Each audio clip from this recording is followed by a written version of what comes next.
This is Robert Paler, former Cal rugby player and now executive director of the Big C Society. Together with us today are Joe Roof, the president of the Big C Society, Katie O'Mahony, the liaison director for Lacrosse on the Big C Society board of directors, and our special guest today, Brittany Lawrence, whose maiden name is Brittany Aungier, a former attacker for Cal Lacrosse, and more recently, a partner at Barclay Damon, full-service law firm in the Northeastern United States. For the benefit of our listeners, Brittany, I'm going to start with a little background on you. Brittany attended high school in Syracuse, New York, where she was a standout lacrosse player, making first-team All-League 4 straight years, while also competing in varsity basketball, soccer, and tennis. And I don't know how you found the time to do all that. From there, she came to Cal and was her team's top-scoring freshman as an attacker, graduating in 2008 with her degree in American Studies with a focus in organizational studies. Now, Katie, is there anything you want to say about Brit so we can make her blush today?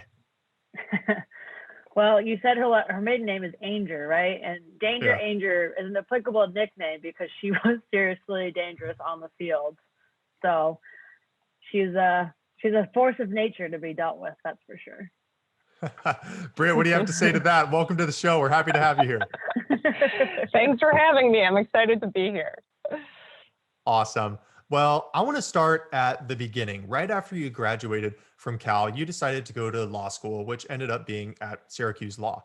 And from what I've learned, the LSAT scores, your grades at Cal are really consequential for getting into law school.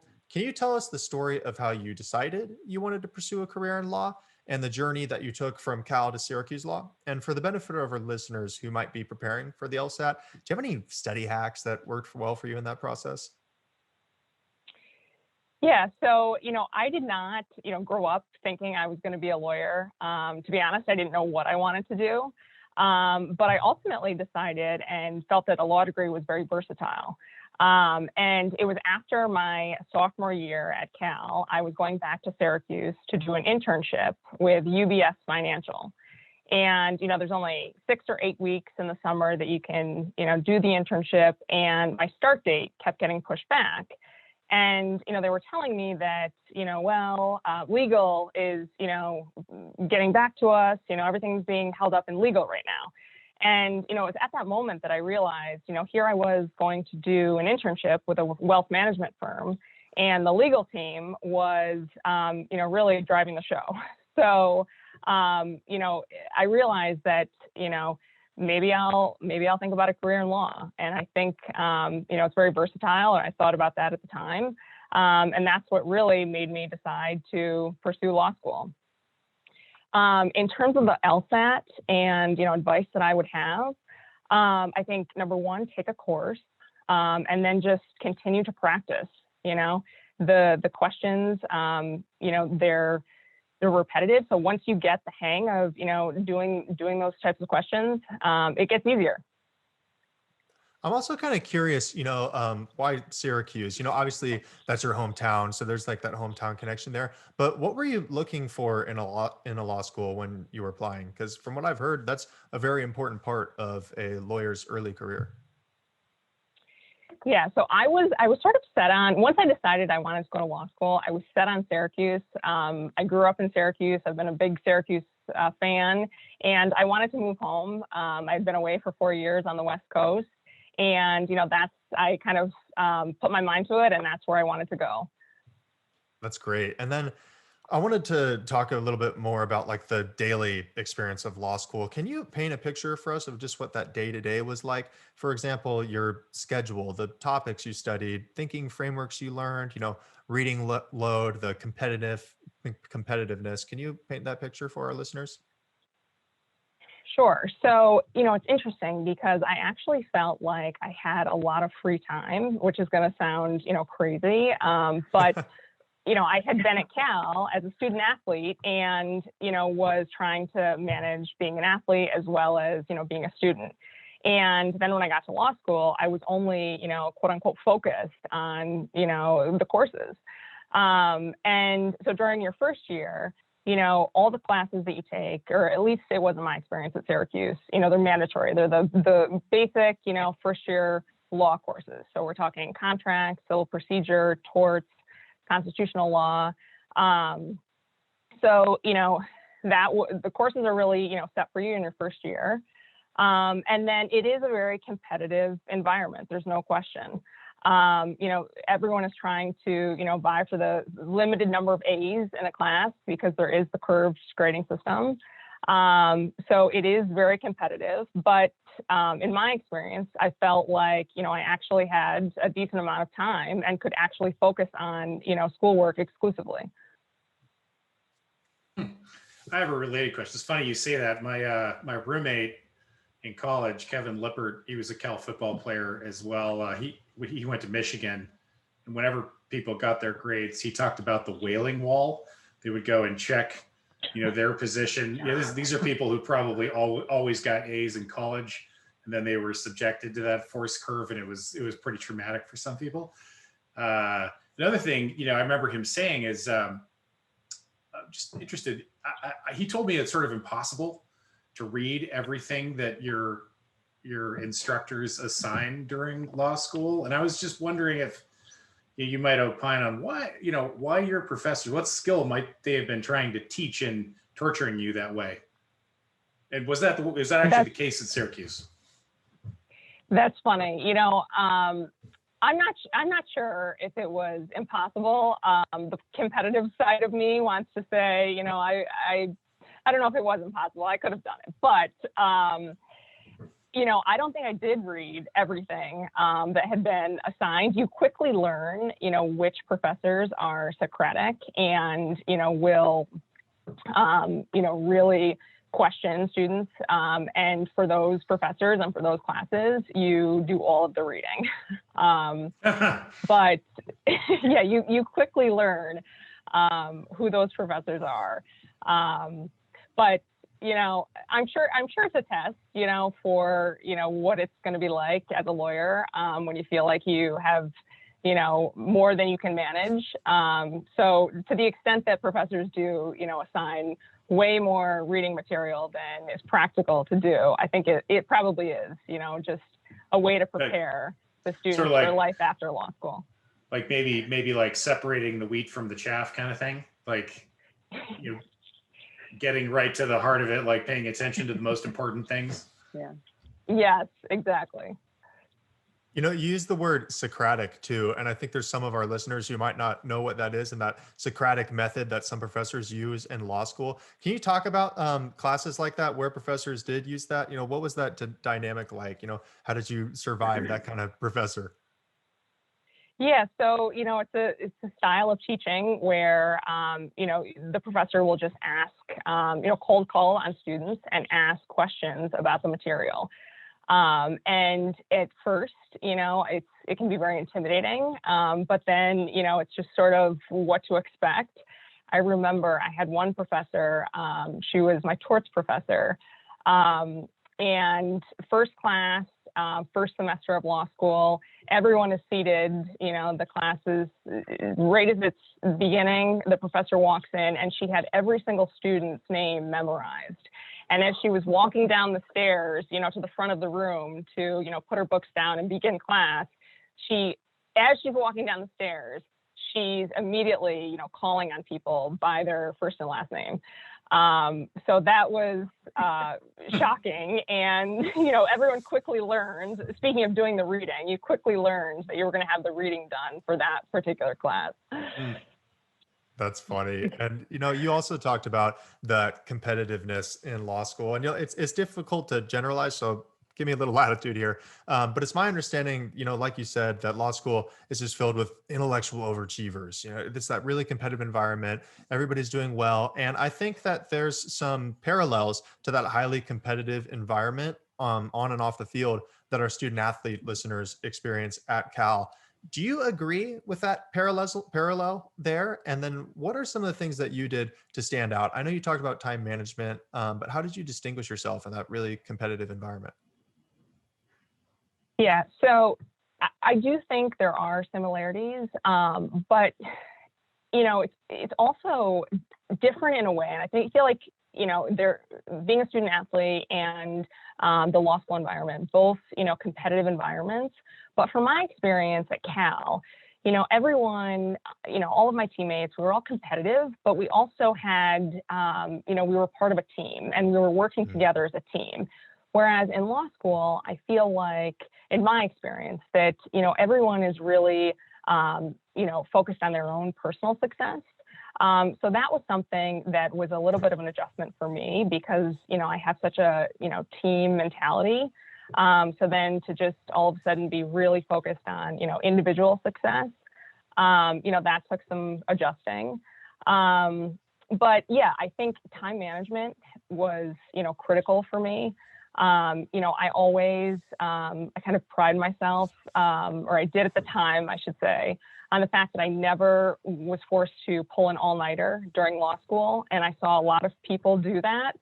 Now, I've done that as a practicing attorney, which, is a different story. But during law school, and I felt that was because of my ability to manage, my time.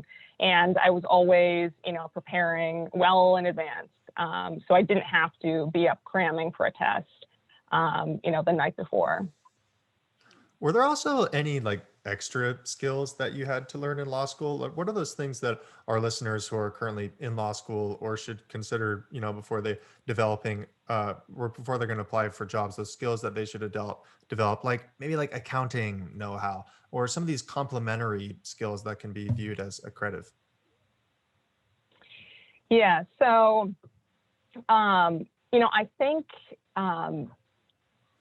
think the willingness to challenge yourself, from the very beginning is really critical. And I think about, like taking, the bar exam, right? You're going to ultimately have to take that big test and you're ultimately going to have to, know how to, study for that and, ultimately hopefully pass it. But I think challenging yourself early on to, do the work, understand, read the material, prepare good outlines, doing that early on and challenging yourself rather than, waiting until you have no choice, would be, sort of my advice, for law students. And also, you were a part of law review at Syracuse, right? That's right, Rob. Yeah.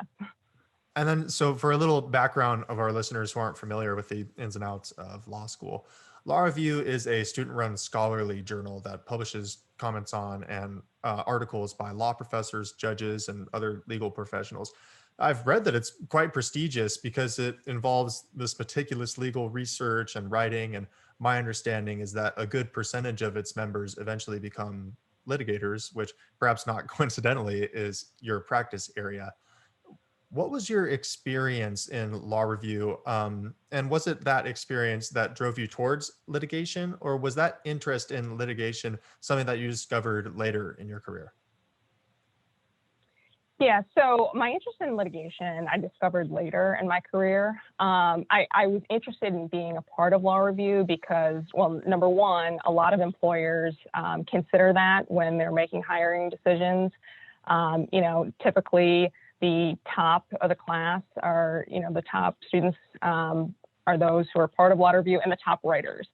But I thought, law review was very valuable. I learned, very quickly the importance of precision with legal writing. And, as a litigator, I write all the time. It's a big portion or a big part of my practice. So, it was very valuable to me, now looking back. Mm-hmm.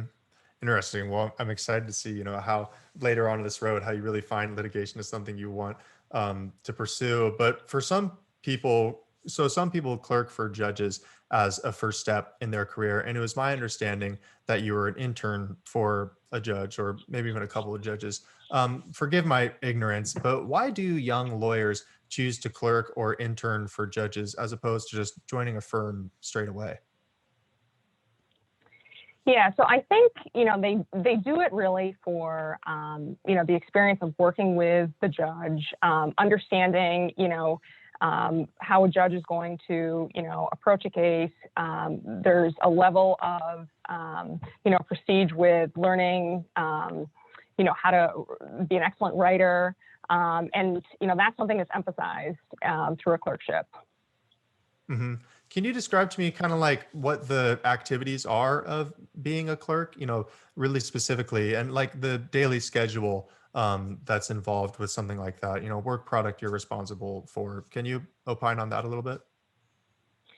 Yeah, so, I was never, a clerk other than doing the summer, clerkship, Hmm. but the judges have, term law clerks who do, a lot of their, and I think it depends on the judge, actually, but my understanding and my impression is that, the law clerks are doing a lot of the legal research, a lot of the writing, working with the judge to analyze the cases, and really just, helping the judge, in delivering the decisions. Hmm. Okay. So then fast forwarding a little bit, you joined Barclay Damon. And for the benefit of our student athletes who are trying to determine what a substance of lawyering within a firm actually is and whether it sounds appealing, can you describe the day-to-day work that you did as an associate? For example, the percentage of time you spent reading as compared to drafting, and how much time you spent in the courtroom versus the office, and client interactions, so forth, and then contrast that associate's workday with the workday that you execute as a partner, please. Yeah, so early on, as a litigation associate, I was doing a lot of legal research, so you're given a particular issue and, asked to prepare a research memo, a written memo.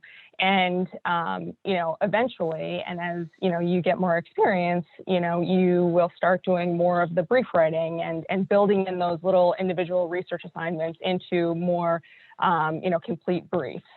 But early on, it's a lot of, or it was for me, a lot of, research and smaller scale writing assignments. And, our firm, or my firm, has this great program, the shadowing program. And, we allow associates to shadow client meetings, court appearances. So I was able to get a lot of experience in the courtroom or meeting with clients as, a first, second, third year associate because of this shadowing program. And then, once you start getting into years 4, 5, 6, you start taking on, more of an active role on the case. And, in litigation, I started doing more depositions, arguing motions. And then, it sort of naturally evolves. And, you get to the point where as a partner, you're, supervising the matter and, really handling the entire case from start to finish. Of course, there are some, cases that I work on where we work as part of a team. So there are multiple lawyers, but, much different than, as in first, second, or third year when, you're given sort of a narrow research issue, and, asked to look at that specific issue versus having, sort of the whole picture, and thinking about the case in total.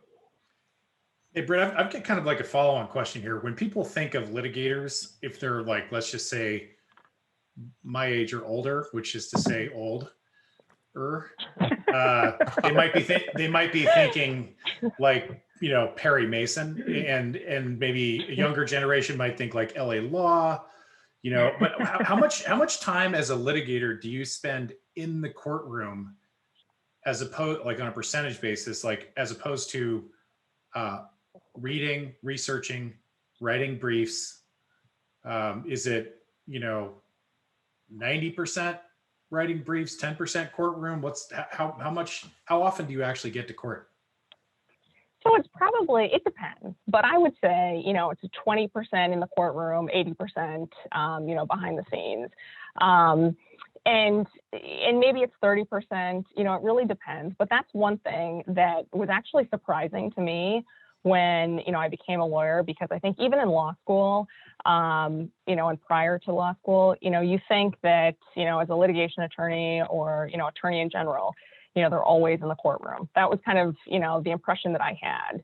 And, at least in my practice, in commercial litigation, that's not the case. A lot of cases, settle prior to trial. So there are few trials, and of course there's still, motion arguments, and hearings. But, it was something that's surprising to me, that it's just not as much as you would think. And again, though, it could be, other practice areas. I think, maybe in civil litigation, cases go to trial more often, but in the commercial context, cases don't go to trial as often as you would think. I mean, from what you just described, it sounds like writing, persuasive, organized, clear, briefs that essentially would let's just say be the mirror of somebody making a clear, organized oral argument in court happens actually more often than actually doing that court work. Is that fair to say, or? I would say it's a ton of writing, yes. And even if you ultimately are in court, you start with all the briefing, right? And even if you get to trial, you brief the court on, all of the issues in advance of trial. So there is a tremendous amount of writing involved. What do you think separates a great lawyer from an average lawyer? And if possible, like, could you opine on that question, both from the perspective of the firm and also the perspective of your client? Yeah, interesting. So I guess, in my opinion, I think a great lawyer, really tries to connect with their clients. We're not just, I'm not just a lawyer, I'm counsel as well. For me personally, I have, I feel personally invested in the cases. And I think, great lawyers really, really care about the outcome of the case and getting the result that is going to satisfy the client. I know I am constantly thinking about my cases and my clients. I feel like, if I'm out for a run or in the grocery store, I'm constantly thinking about the case and the strategy and, is there anything else we could be doing, or is this the right approach? I'm constantly asking those questions. That's, in my opinion, that's what I think makes a great lawyer. So I have a related question. Like, now that you've made partner, and I think congratulations are in order here, because was that fairly recent? Congrats. Yes, just this past January. So thank you. Nice. Can you explain like how long it took and what the journey looked like and why it's such a big deal when you in fact do make partner?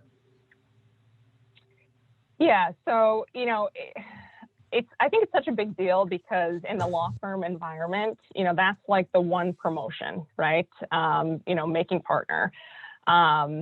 It took me 8 years, and I think, in fact, I know it took a lot of hard work, a lot of late nights, a lot of weekend work. That's really what it came down to, in my opinion. I was unwilling to give up, and, I set a goal. When I started at the firm, I made it very clear that I wanted to be a partner, and I was determined to achieve that goal. For the benefit of our listeners who are associate attorneys currently, as a partner in your firm now, what do you look for in new associates? Can you share any insights about the standards of performance that they should endeavor to deliver, or secret tests that they'll need to pass in order to earn the trust of their firm's partners? Yeah, so I think, I always appreciate when someone is just a really hard worker, because, when you first start in a law firm, you're trying to learn how to practice, and, it's not expected that a new associate is going to know everything, and you're going to make mistakes. But if you're willing to work hard and you're willing to help the partner meet the deadline and do whatever it takes to meet that deadline and be right there, up until, the brief is submitted, or up until, whatever the deadline is met, that I think is so important. And then, something else that I always thought about when I was an associate, and I think it's a good thing to think about, try to have, a really good handle on the facts of a particular case, because, you're not going to be the one with the most, experience on strategy. But if you can understand and become a master of the facts of a particular case, you're going to be invaluable to the partner and the team that you're working with. And that's something that I always thought about. And, I found it to be, it proved to be helpful. And that would be my advice to, associates. How about like the current Cal student athlete right now looking to become an associate at a firm? Are there like particular things that you think really stand out on a resume, or things that they bring up in an interview that's going to make you more interested in bringing them into the firm? Well, I know, of course, I love, the athletic background. That's something that, says a lot to me. But I think, do you mean in terms of, like coursework at current Cal students? Sure. Yeah. That and even like things in an interview, like points that they should focus on, stuff like that. Got it.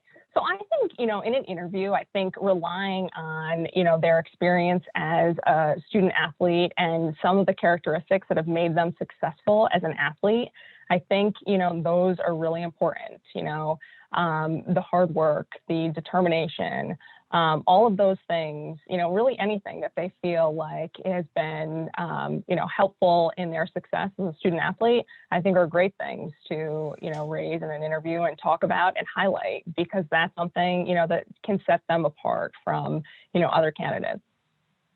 Speaking of hard work, I have also heard that working at a big law firm can be very demanding. And during closing and other transactions, I've heard anecdotes like investment bankers go to bed at 2 a.m. and lawyers just don't go to bed at all. From your experience, can you describe what your lifestyle has been like working at a large firm? And do you have any systems or hacks that you use in order to maintain wellness and balance, manage stress, and so forth, given the demands of work? Yeah, so it is definitely demanding. There's no question. Like I had mentioned, a lot of late nights and weekend work. There's no question. I never imagined working as much as I do now, which is, sort of crazy to think about. But then I think everyone needs to just, find what works for them in terms of stress relief. For me, that is breaking a sweat, going for a run,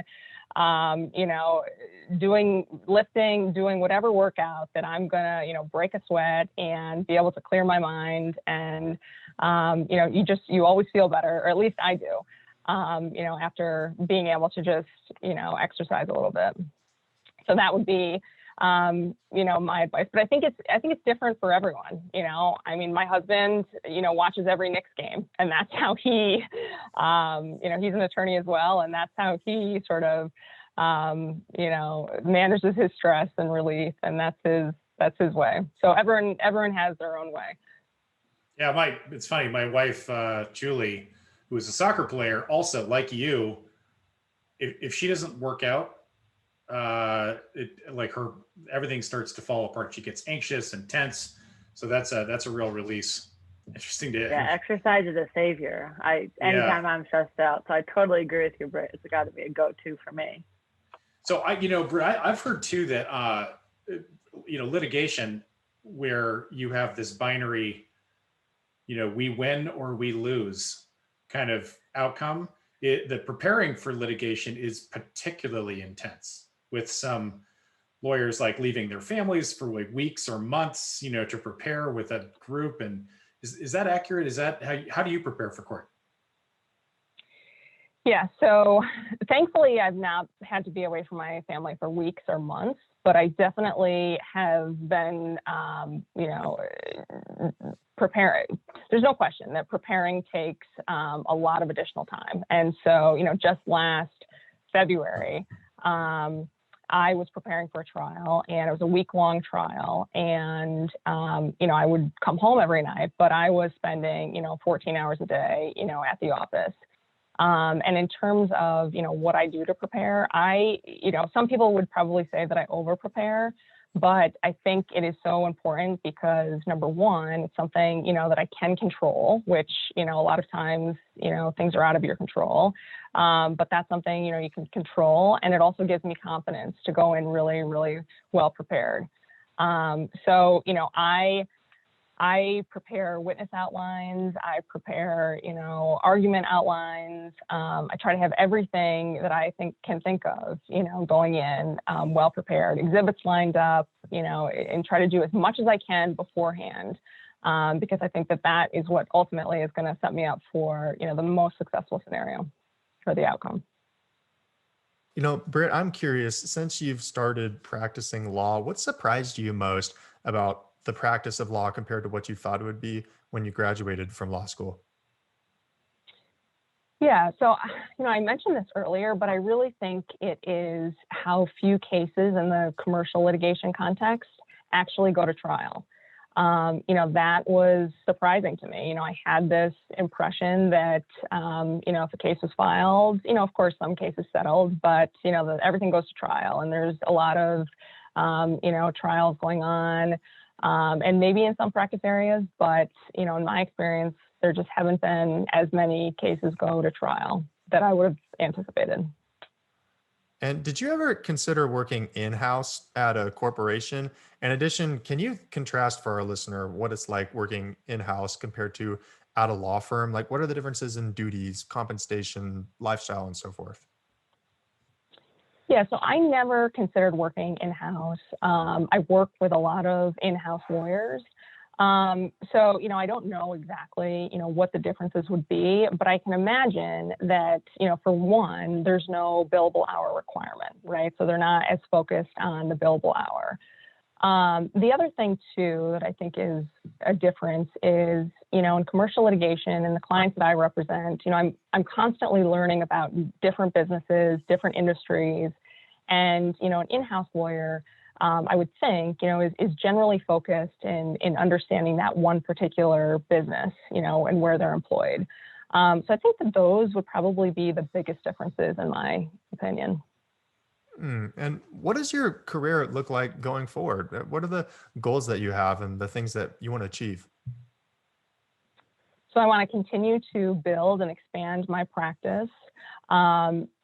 It's funny, I made it my 2021 goal, actually, to try to reconnect with as many former Cal Lacrosse teammates as I can to see if, there's a possibility of working together. I've been so inspired by, some of the amazing things that some of my former teammates are doing. So I'm hoping to, try to reconnect with as many Cal Lax players as I can. And then on a personal level, I have a 2-year-old and a little girl named Allie, and she means the world to me. And, I'm going to just continue to try to achieve that work-life balance. So those are my goals. We'll see, work-life balance seems like, impossible at times, but I'm going to continue to work on it. And keep breaking a sweat, right? My daughter's name is Allie Yeah. too, for the record. We both have little Allies running around the house. How funny. I didn't know that, Joe. That's cool. Yeah. Well, on that note, now we'd like to shift to these intangible benefits of the thousands of hours you invested on the field: training, treating, competing, running, more running. Our audience is very interested whether the sensibilities developed as an athlete are transferable to post-sports careers. So for that, I'm going to turn the mic over to Katie.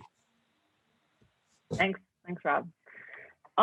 So before I even hop into it, everything that keeps coming up a theme here is that Brit was very organized, right? She always was that person, like, was at practice, not 10 minutes early, but 20 minutes early. She was a person who knew all the plays inside out and backwards. She was that person, if you had a question, you could go to, and she knew the answer to it. And if she didn't, she was going to figure it out.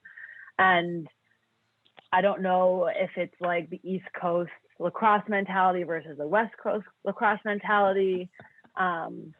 But growing up in San Francisco, I had, I played lacrosse, but like they grew up playing lacrosse. And I was always so intimidated, but no matter what, I knew I could go to Brit and she would be willing to help me, but then she'd also kick my rear end on the field. So that's everything that kind of she's discussed with her professional career. Like, it was so present back in the day when we were playing together at Cal. So I'm glad to see you put it to good use and you're killing it in the law field, Brit. But on a fun note, I don't know if Brittany knows this. I got really sick my freshman year and was defender and ended up playing attack my sophomore year on. And Brit was one of those people I looked up to all the time, no matter what. Brittany was that person. So I don't know if you knew that or not, but your leadership on the attacking end of the field was just like my standard. I wanted to be as tenacious as you. I wanted to be as organized as you. And I definitely wasn't, but so thank you for all of that. Going back a little bit, what do you think got you to be in the type of law that you're practicing now? Because there's so many different various fields. Yeah, interesting. My internships helped, during law school when I worked for the federal district court judge and the U.S. attorney's offices. That helped, but I really fell into the position, the opportunity presented itself, and, I started working with people who I really liked, and, they became mentors to me. And, I enjoyed the work. And so, I just said, this is it, this is what I want to do, and I'm gonna, continue doing it. So, it just kind of, fell into place for me, which is, not everyone can say that. I realize it. But you never know, what happens. And, for me, the opportunity presented itself and I just went with it. That's awesome. Coming back to that teamwork thing, during law school, you said that was kind of the every man for himself situation, but we played together for 2 years at Cal, and I feel like our team had such just like, we had each other's back no matter what, and we were all competitive, like you said, but it was go Bears, like through and through, like we were there for one another. Do you feel like you still have that kind of mentality now currently at your current position at law firm? I do. Like I said, I'm still working with the people who I worked with when I first started. And, I have so much respect for them. They have, trained me, we've worked together, and, we, to a certain extent, yes, it's the same sort of, team mentality where, if I need something, they're going to be there to help, and, vice versa. So yes, and that has been nice. And that's one reason, I haven't left my firm, and, I love my firm. So it's so important to me to have that, be working with people that share that same team mentality. Hey, Britt, I got a question. I wanted to interject if possible. We hear a lot about the advantages embedded in the mindset of former athletes at work, along with other, disciplines that supposedly give people an edge in the workforce. So like there's we always, this is always a part of the conversation where people kind of give us trouble, but there's a Stanford professor, Carol Dweck, who's really persuasively written about these sorts of advantages in a book called Mindset. And so first, do you think, that's truth or hype that the skills you practiced as an athlete give you an edge at work? And if you do think that's truth, is there any way you could like really blacken the line for us and talk about superpowers, maybe from your time as a lacrosse player that give you an edge as in your work as a litigator? Yeah, so I do think there's truth to that. And I also think, for me, it's been, my determination and work ethic, and also, my ability and willingness to put in the preparation that's required. And, I feel like that's the case when you're a student athlete, and particularly when you're an athlete. You're willing to put in whatever it takes, behind the scenes to be able to, show up on the field and, be the most prepared that you can be. And, I do the same in my law practice. A lot of people, and I think I mentioned this, some people would think that I over prepare. But, I don't think so. I think, it gives me the confidence, and it's what I can control going in. And, that's something that I think, I learned from being a student athlete. Got it. So, as you probably know, 98% of our student athletes go pro in something other than their sport when they graduate from Cal. And then ultimately even the pro athletes, go pro in something else later. And we've heard poignantly from this group that the transition of self-identity from athlete to the post-sports you is really difficult. And our student athletes have described feeling untethered, deeply sort of uncertain about who they'll become, how life will unfold. the first steps to take and so forth. And so we're wondering if the, how old are you right now? Sorry, 34.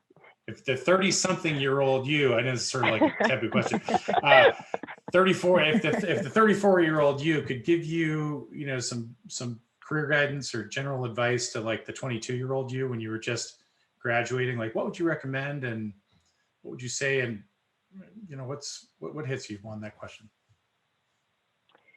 Yeah, so don't lose the characteristics that made you such a good and successful student athlete. Take those with you.